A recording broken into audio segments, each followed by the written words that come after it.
எத்தனை பேர் வர்றாங்க, இதைத்தான் நிறையா சேனல் நிறையா நோட் பண்ணுறாங்க. முக்கியமான செய்தியில் அன்றைக்கி வந்துக்கிட்டே இருக்குது, அதெல்லாம் விட்டு இதைத்தான் நோட் பண்ணுறாங்க. எப்படி சமீபத்தில் அமெரிக்காவுக்கு போகிறப்ப, அந்த வீசாவுக்கு போகிறப்ப ஒரு வாரமாக நான் தூங்கலை. கொண்டுட்டாங்க என்னைய, விட்டுருங்க நான் அந்த நாட்டுக்கே போகலடான்ட்டு. ஒருத்தன் ஃபோன் பண்ணிட்டேன், அங்கே பாரு இந்த கேள்வி கேட்பாங்க, இதுக்கு மட்டும் ஆம்னு சொல்லணும், இதுக்கு இல்லைன்னு சொல்லணும், மற்ற எதுவும் கேட்கவே மாட்டாங்க.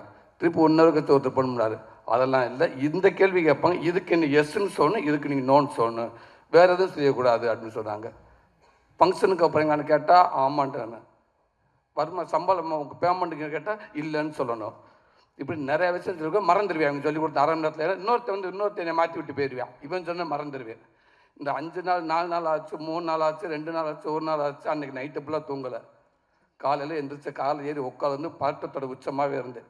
அதே அந்த ஒரு வாரம் பேசின 10 பேர் இங்கேருந்து ஒரு அரை மணி நேரத்துக்குள்ளே பேசுகிறாங்க, மாற்றி தலைவா விட்டுருங்க தலைவா, டோட்டலாக மறந்துருச்சு, நானா போய் நின்றுவேன் தலைவா, என்னை தேவை கேட்கட்டுன்னு சொல்லிட்டு இல்லை. அங்கே ஒரு கண்ணாடி இருக்கும், கொட்டி போவாங்க, 3 அடிக்கு தள்ளி நிற்கணும், அந்த பக்கம் ஃபைனல்ஸ் இருப்பாங்க, நீங்கள் எங்கே போகிறீங்க, எதுக்காக போகிறீங்க, ஃபெட்னாவை எல்லாம் கேட்பாங்க. சொல்லி பதட்டத்தை உச்சமாக போச்சு. அங்கே போய் அப்படியே நின்று என்ன பேசுன்னு தெரியலை. எனக்கு முன்னாடி ஒரு நல்ல பயங்கரமாக பிரில்லியண்ட்டான ஒரு அம்மா போய் நின்றுச்சு. அவங்க கேட்குற கேள்விக்கு அது பயங்கரமாக ஒரு மாதிரி பதட்டமாகிடுச்சு. நான் அப்பயே முடிவு பண்ணிட்டு, இந்த அம்மாவே போல் பதறுது, நம்ம வந்துட்டு ஒரு செகண்டில் வெளில தூக்கிப்பட்டு போயிடுவாங்க நம்ம பையில் அப்படின்னு நினச்சேன். 4 வார்த்தையும் கேட்டாங்க. அவங்க சொன்ன மாதிரி கரெக்டாக ஆமான்ட்டேன். ஆமாம் எஸ் எஸ் எஸ் ஃபங்க்ஷனுக்கா yes, payment no no no no yes okay thank you அப்படின்ட்டாங்க. கடவுளே அப்படின்னு அந்த பதட்டம் மாதிரி எனக்கு இத்தனை இயக்குனர் அன்றைக்கி படம் பார்க்குறப்ப அவ்வளோ பதட்டமாக இருந்துச்சு. இவங்கெல்லாம் படம் பார்த்துட்டு என்ன சொல்ல போகிறாங்களே அப்படின்னு நினச்சேன். அத்தனை பேரும் அன்றைக்கி அவ்வளோ சொன்னாங்க. பிசி ஸ்ரீராம் சார்லேருந்து அவ்வளோ பேர் அவ்வளோ சொன்னாங்க. இன்றைக்கி தலை சிறந்த இயக்குநர்கள் சினிமாவை இன்னைக்கும் சரி எடுத்து பார்த்தா முக்கியமான இயக்குநர்கள் இருக்கிற அத்தனை பேரும் இங்கே இருக்காங்க. அவங்களுடைய மிகப்பெரிய ஆசிரியர்கள், ரைட்டர்கள், நல்ல பார்வையாளர்கள், நல்ல படைப்பாளிகள். அவங்க படம் பார்த்துட்டு இந்த படத்தை இவளுக்கு சொல்கிறப்ப தெரியல, இதை விட எனக்கு வேறு என்ன வேணும்னு தெரியலை. கண்டிப்பாக எனக்குன்ற தாண்டி இந்த மக்கள் நீங்கள் கொண்டு போய் கண்டிப்பாக அவங்க சொல்ல எல்லாமே உண்மை. ஏன்டா ஒவ்வொரு ஆடியோ ஃபங்க்ஷனுக்கு வர்றப்ப அந்த படத்தை பார்த்துருக்க மாட்டாங்க, ஆனால் ஓரளவுக்கு அந்த இயக்குனர் படைப்பை வச்சு சொல்லுவோம். ஆனால் இந்த படத்தை இன்றைக்கி பேசினவங்க அத்தனை பேருமே இந்த படத்தை பார்த்துட்டு எவ்வளோ சொல்கிறாங்க.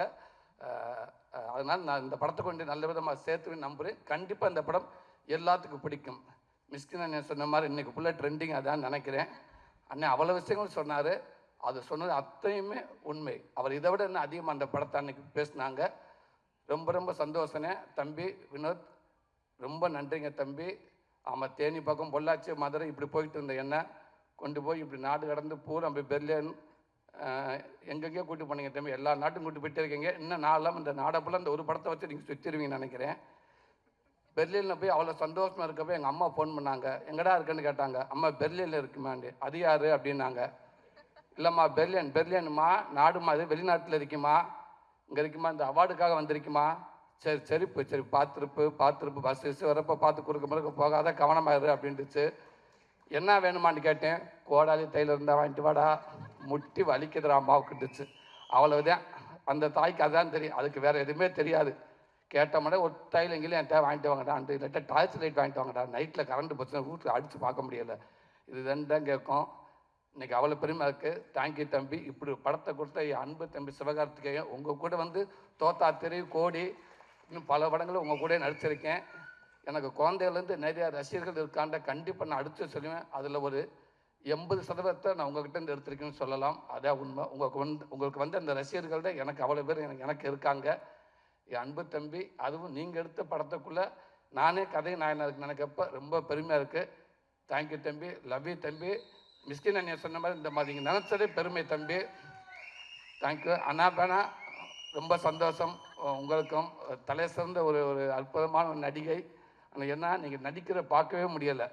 ஏன்னா அப்படியே இயல்பாகவே இருக்கீங்க நீங்கள் ஃபுல்லாக. அதே தான், ஒரு டைலாக் கூட பேசாமல். நான் வினோத்திட்ட தான் கேட்டேன், நான் டைலாக் பேசுன ஓகே, அப்பப்போ கூப்பிட்டு கேட்குறேன், அவங்களே உங்களை கூப்பிட்டு ஓயாமல் கழிட்டே இருக்காங்கன்னு. இல்லைண்ணே, இந்த இடத்துல இந்த மூடுக்கு நான் எப்படி இருக்கணும், இந்த இடத்துல நான் என்ன ரியாக்ட் பண்ணணும். அவர் அங்கேருந்து நடந்து வர்றப்ப என்னுடைய கவனம் நான் இங்கே இருக்கணும், ஆனால் என் கவனம் அவன் மேலே இருக்கணுமா, இல்லை எங்கள் அம்மா மாதிரி இப்படி ஒரு விஷயத்தை அவங்க கேட்குறாங்கன்னு சொன்னாங்க. உண்மைக்கு சூப்பர். அது அவ்வளோ இடத்துல நீங்கள் இருக்கீங்கன்னு நினைக்கிறேன்.